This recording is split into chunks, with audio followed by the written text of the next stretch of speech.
Hi hello నమస్తే. మరొక కొత్త ఫిలిం న్యూస్తో మీ ముందుకు వస్తుంది మా ఛానల్. జైలు అవకాశ సినిమా గురించి ఆ చిత్ర యూనిట్ కాస్త టెన్షన్లో ఉన్నారట. అది ఎందుకంటే జూనియర్ ఎన్టీఆర్ నటిస్తున్న కొత్త సినిమా రిలీజ్ డేట్ను ఇప్పటికే నిర్మాత కళ్యాణ్ రామ్ అఫీషియల్గా ప్రకటించేశారు. సెప్టెంబర్ 21న జైలు అవకాశ థియేటర్లోకి వస్తుందని తేల్చేశారు.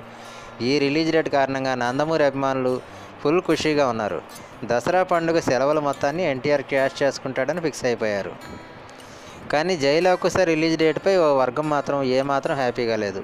వారెవరో కాదండి, ఈ సినిమాను కొనుగోలు చేసిన బయ్యర్స్. సెప్టెంబర్ 1న ఈ సినిమా రిలీజ్ అవుతుందనే అంచనాల కారణంగా అక్కడి నుంచి 3 వారాల పాటు ఎన్టీఆర్ సినిమాకు పోటీ ఉండదనే ఉద్దేశంతో చాలామంది భారీ రేట్లకే కొనుగోలు చేశారు.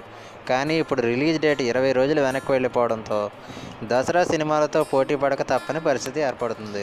ఈ పండుగ నాటికి మహేష్ బాబు చేస్తున్న స్పైడర్, అలాగే బాలకృష్ణ చేస్తున్న పైసా వసూలు కూడా రిలీజ్ చేస్తామని ఇప్పటికే డేట్లు ప్రకటిస్తుండడంతో ఈ పరిస్థితిలో ఈ 2 సినిమాలతో జైలు అవకాశ పోటీ పడాల్సి ఉంటుంది.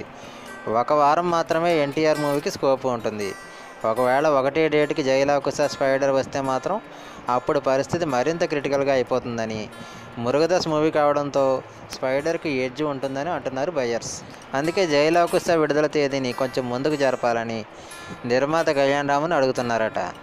అయితే షూటింగ్ ప్రోగ్రెస్ ప్రకారం ఆ ఛాన్స్ లేదని చెప్పేశారట కళ్యాణ్ రామ్. ఇక ఇన్ని సినిమాలు ఒకేసారి వస్తుండడంతో ఏ మూవీ ఏ రేంజ్లో ఉంటుందా అన్న అభిప్రాయం ప్రేక్షకుల్లో కూడా కాస్త టెన్షన్ను పుట్టిస్తుంది. సో ఇదండి, మరొక కొత్త అప్డేట్తో మళ్ళీ మేము ముందుకు వస్తాం. ఫ్రెండ్స్, మా వీడియో కనుక మీకు నచ్చినట్లయితే లైక్ చేయండి, తప్పకుండా సబ్స్క్రైబ్ చేసుకోండి. సబ్స్క్రైబ్ చేసుకున్నప్పుడు ఇటువంటి లేటెస్ట్ అప్డేట్స్ ఎప్పటికప్పుడు మీరు పొందగలుగుతారు. Thanks for watching.